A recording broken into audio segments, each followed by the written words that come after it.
Hey, how's it going, guys? So today we're going to be showing you how to do an inclined plane problem, which is a chapter 5 problem in physics or intro to physics, and it shows the forces acting on an object on an inclined plane.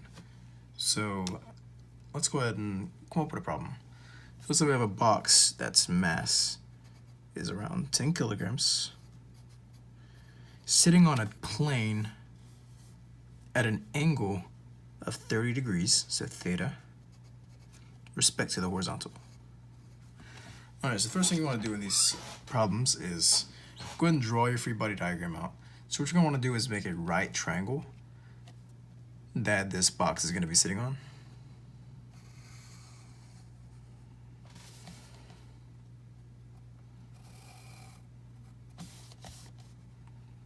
It's okay if you overshoot, you can just erase it, but the thing that I like to do is I like to use an old card or something because I know you can't do it on exams. I mean, maybe, but in practice, it's good to, until you can freehand it pretty well, it's good to use these cards because it just makes things a little more clear and it helps with understanding the free body diagram.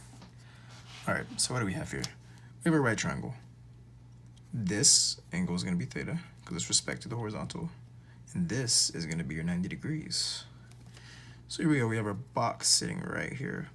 You want to go ahead and, when you put your forces on this box, you want to do it from the middle. So the center of mass, it doesn't matter in the calculations, but it just matters in the, well, once you get deeper, it matters in the calculations. But as of now, it just kind of clears things up a little bit. Okay, so what forces do we know? We know that there's a weight force that is going directly down, and this is mg, or mass times gravity. We know that there is a normal force coming straight up from the box because it is sitting on a surface. And let's say for this particular problem, two things. First thing, we're going to say that there's a string pulling the box up, because usually you're going to be having two different types of problems. You're going to have the box going down, or you're going to have the box being pulled up. And I don't think it really matters a whole lot about the way you solve them, but for this problem, we're going to have the box on a tension force being pulled up by a string. Another thing, for this problem, we're going to make it frictionless. And the reason for that is because I think it's, when you get introduced to these problems, it's a lot easier to start off doing frictionless, because once you know how to do these problems without friction, it's really easy to just add in the force of friction. So it's better to understand exactly what's going on in these problems and the components of the problem frictionless before you do friction. So you're mostly in your intro or your physics 1, a lot of it's going to be frictionless. They'll probably start introducing friction around physics 1. Okay, so enough rambling. So we have our theta, this. We have our tension force. What else do we have? Normal force going up, tension, and our mg going down. Okay, so what's happening? The box is being pulled up, okay? So the first thing I want to explain is that this force is being pulled at a vector. So the best way I know how to explain this is, okay, so you have a table. Okay, and you and your friend or your classmate or whoever, your buddy, wants to push this table at an angle. If you pushed in the y direction, just straight up, the table will just go straight up. It would not shift in the x at all. And likewise, if your friend pushed just in the x direction with no y direction, the table would not shift in the y, it would just go right. But if both of you push in perpendicular directions at the same time, the table will move at an angle. That's because to move it at an angle, you have a x component and a y component of that force. So we're going to go ahead and draw these out on this. So to do this, your y component will be straight down from the box.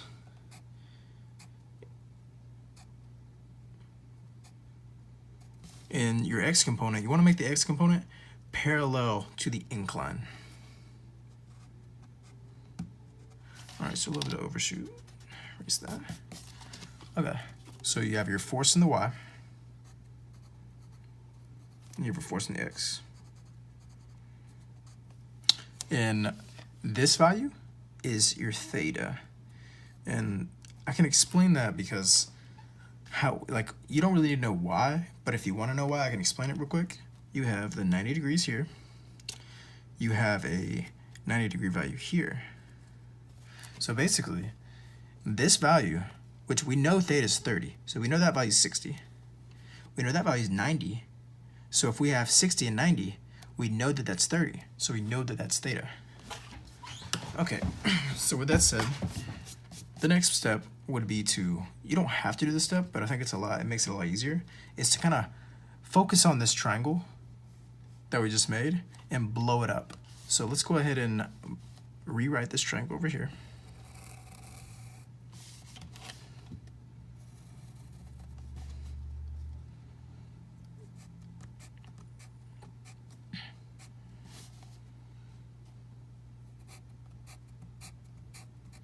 Okay, so that's supposed to be 90. It's not going to be exactly correct, but that's supposed to be 90. This is your theta value. That's your f of y. And that's your f of x. And this is your mg. So now what you want to do is you want to find what these two values are, because what these are, they're the components of this tension force that's pulling the box up. So how do we solve those? Okay, well, we got to go back to our basic trigonomics. So I understand that sine of theta, using trigonomics, is equal to opposite over hypotenuse. Cosine of theta is equal to adjacent over hypotenuse. So using these two, we're going to find the component of f of y and f of x. So let's go ahead and solve for f of x first. So sine of theta, opposite over hypotenuse. So opposite, so f of x over hypotenuse, mg. So let's go ahead and do that. So sine of theta equals f of x. Sorry, I'm saying f of x. It's not really f of x, that's a function of x. I should be saying force of x. So the force in the x direction over mg. Okay. Cosine of theta equals the force of the y direction over mg. And with some simple algebraic manipulation, we can multiply the mg over.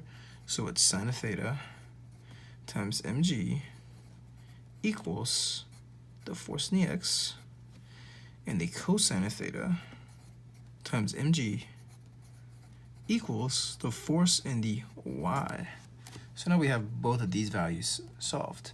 Okay, now to better understand this, so the reason why I made you draw this parallel is because if you remember components, so if you think about this as a component right here, so let's go ahead and draw this down.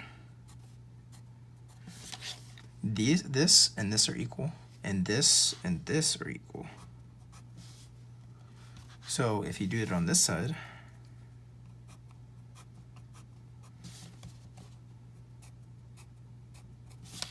you have that this value is equal to this value, which is the tension force, and that's the normal force.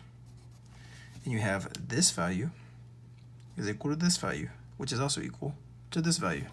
So what does that say? That tells us that the tension force is equal to the force in the x direction. What else does that tell you? That also tells you that the normal force is equal to the force in the y direction. Okay, so with that said, we know mg because we have the mass, and we know g is gravity, which is just 9.8 respectively. Negative 9.8 if we're doing it this way. Okay. So, what does that tell us? So let's say that this question is asking for the acceleration of the box. Okay, so first we have to understand that if you were to move this way, like just take this line and kind of move it in a planar direction, that it's not shifting. This box is not shifting up or down in the y direction. The only thing it's shifting, it's moving along the x-axis. So there's no acceleration in the y, but there is an acceleration in the x. So what does that tell us? So let's go ahead and draw out our net forces of each. So let's go ahead and do the y first. We know there's no acceleration in the y, so we can't use this to solve it, but it gives a better understanding of the question. So the F net of the y forces is equal to we have mg and force normal. So we have normal force, and then we have the minus mg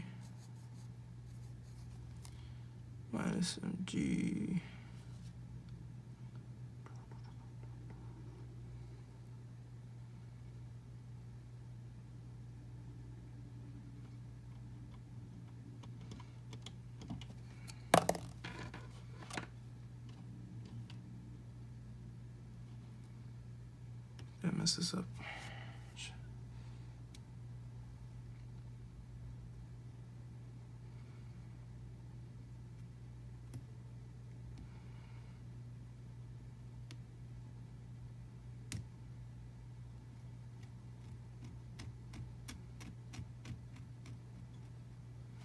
All right, scratch that. So to solve for the acceleration, we know that it's not accelerating in up or down direction. So the f of y will equal f of n.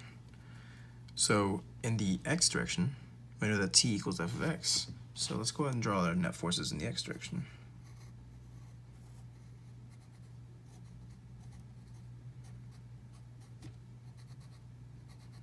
All right, so our forces in the net x direction are going to be our change force. Remember, this is frictionless, so there's not a negative friction. But once you get into harder problems, that is basically the same all the way up to here until we have to apply the friction force. And usually what you have to do is you just find normal force using the y, and But okay, so since it's not on this problem, I'm not going to worry about it. Okay, so F net of x equals tension. So we don't know tension. We know there's an acceleration. We have the mass. Remember, sum of formation of an object is equal to the mass times acceleration, equals t. So what's t? Well, we just realized earlier that the t in this, using components, t equals the force in the x. So, okay, well, we know it's force of x. Well, how do we find force of x?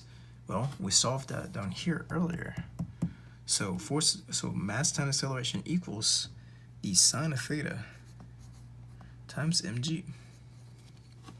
Okay, using some basic algebra, we have acceleration equals sine of theta times mass times g all over g, and all over mass, sorry. And these m's will cancel. So you have acceleration equals the sine of theta times gravity, and that's how you find your acceleration of the box.